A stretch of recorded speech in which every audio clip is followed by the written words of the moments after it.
एका शिक्षकाच्या लेखणीतून हे दुःखद सत्य. विद्यालयाच्या जागेपायी कोणीच इथं भांडलं नाही आणि देवालयाच्या जागेसाठी इथं रक्त कमी पडलं नाही.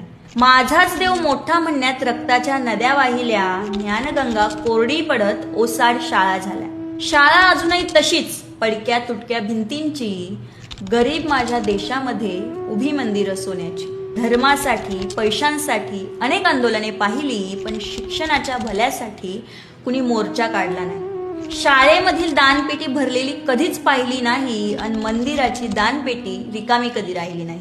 शाळेतला पालक मेळावा पालकां वाचून राहून गेला, देवालयात चेंगराचेंगरीत माणूस मात्र तुडवून गेला. विद्येचे ज्ञान देऊन गुरुजी गरीबच राहिला आणि अंधभक्तांचे दान घेऊन पुजारी मात्र धनवान झाला. खरं तर धर्म नावाचं पुस्तक शाळेत कधीच उघडत नाहीत आणि धर्माच्या नावाशिवाय देशात पानही हलत नाही.